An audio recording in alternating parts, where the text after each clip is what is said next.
but I'm going to start with World War I, because Daddy was in World War I. He served as a cook. It was the 11th hour of the 11th day of the 11th month when the armistice, the end of hostilities in World War I, went into effect in 1918. Armistice Day was celebrated in 1919, became a legal holiday in 1938, and was named Veterans Day in 1954. I love being an American. We can't have a love of country without love for the veterans who put their lives on the line to keep the United States free, to live in freedom. My dad told us stories of when he was a cook in the army during World War I in France. He had been a guest at a Frenchman's home. They had two beautiful collie dogs. He was back another time, and after dinner they were seated on the porch, and there was only one lonely collie dog. And Dad had asked where the mate was. His host said, "You had him for dinner." When I was a kid, we lived in Villa Park, a suburb of Chicago. Daddy worked in a bank in Chicago and rode the L. Nice neighborhood, nice people on our street, Pick Avenue, 247 Pick. At the end of the block lived a Catholic family, several children, and one of the girls, Virginia Coyle, was a playmate of my sister and I.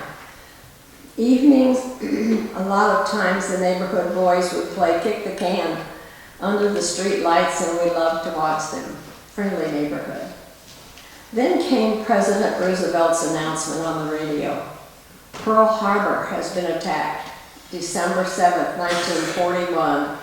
This day will live in infamy. Like 9/11 does today. Our country violated, our country attacked. April 18th, 1942, Doolittle with his B-29s bombed Tokyo. There's a couple of movies that you can see about that. The blue stars went up in the window showing sons had gone to the service. We had the draft, and the men or boys were classified 1A and on to 4F. Flat feet were 4F. During the war time, things were rationed. We took our empty toothpaste tubes, they were metal then, and turned them in to be reused in the war effort. Tires were rationed, as was gasoline. We gladly drove not over 35 miles an hour. Women went to work in factories so the men could go to war. Rosie the Riveter, that was a very popular sign that we had. And 46% of Boeing's workforce were women. Rosie the Riveter was a cultural icon of U.S. representing American women who worked in factories and shipyards during World War II, replacing men who were in the military. There were posters everywhere. This was one that was very popular. Uncle Sam saying, "I want you. Join the army."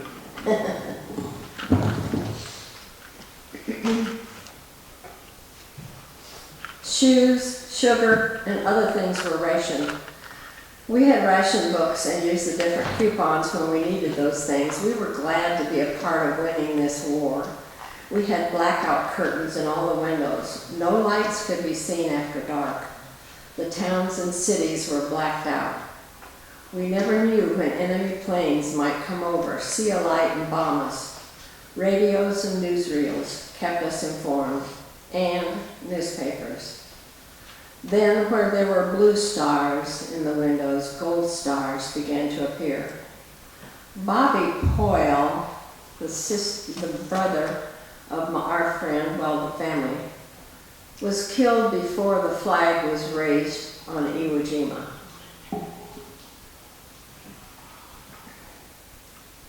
In 1943, we moved to Greenfield because Grandpa had died.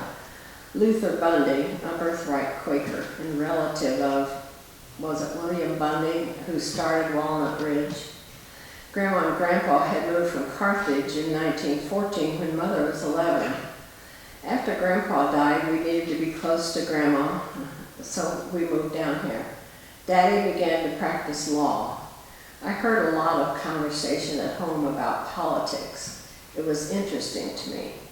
In our Greenfield Friends Church was an older, retired Methodist minister who took the 6 or 8 of us young women that had gotten saved under his wing and taught us how important prayer was.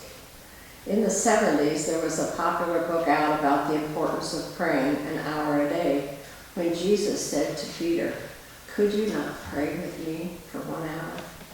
Since then, prayer has been a huge part of my life, and we can make a difference whether we're 85 or 25 or 10. 1 Timothy 2 says, first of all, supplications, prayers, intercessions, and giving of thanks be made for all men, kings and all in authority, that we can all live a quiet and peaceful life. Thomas Paine said it takes faith, courage, and obedience. America was the first democratic society controlled by our Constitution, ever created by free men as a free and independent nation. It changed the social, political, and economic dynamics of the entire world. When the Pilgrims came, they were led by their desire for religious freedom and a government that would balance the need for authority with personal liberty. They wanted government to respect their right of self-determination.